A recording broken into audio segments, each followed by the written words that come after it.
One of the other elements of the novel that are very prominent are the whole issue of using video games and simulations and using those to more or less teach the children who were involved in this to actually fly these unmanned devices and to actually engage in sort of warlike behaviors.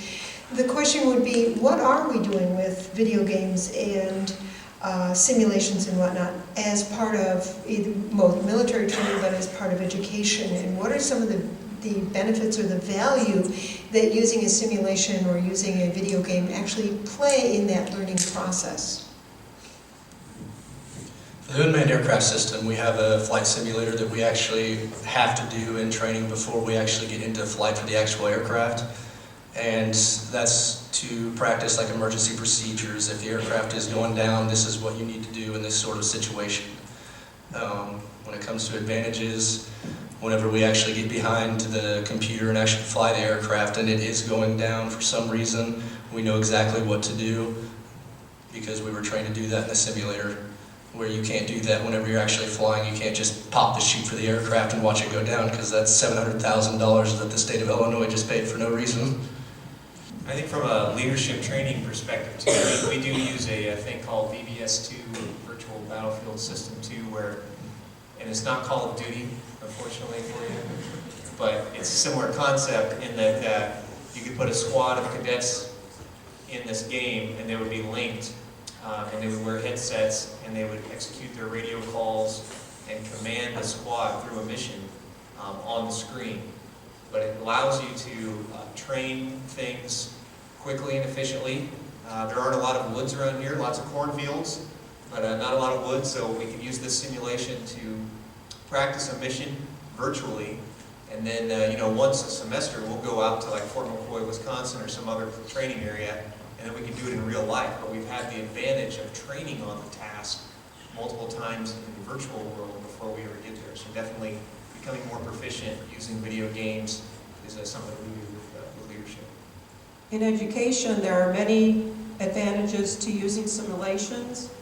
I'm curious if any of you have had an opportunity to use simulation to help develop your decision-making strategies or skills in your classrooms. There are programs available that help create a scenario in education that might help you, let's say, make a decision when you're confronted with a bully, when you're in the process of trying to make a decision, when a conflict is occurring. And those opportunities provide us with safe places to learn how to make those decisions and to practice what good ethical decision making or right responses might be, so that when we are faced with that in a real situation, we have walked through that the same way that soldiers are trained through simulators, or pilots, to make good decisions when they're faced with that opportunity.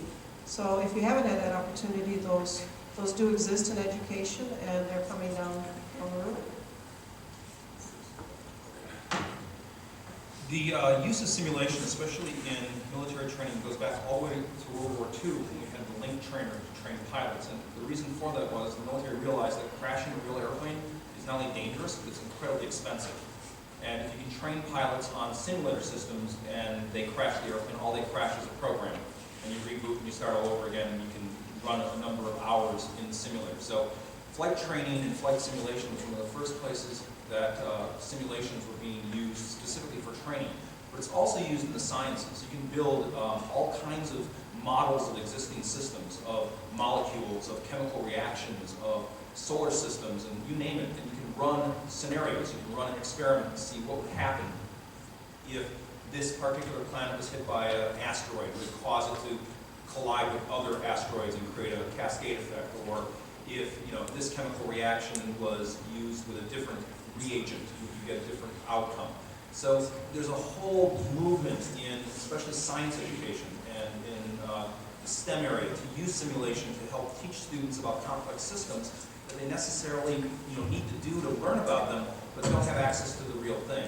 And so what we see in video games, I think, is just a entertainment version of what has already been deployed and used not only in military training, but also in education, in the sciences, and in engineering and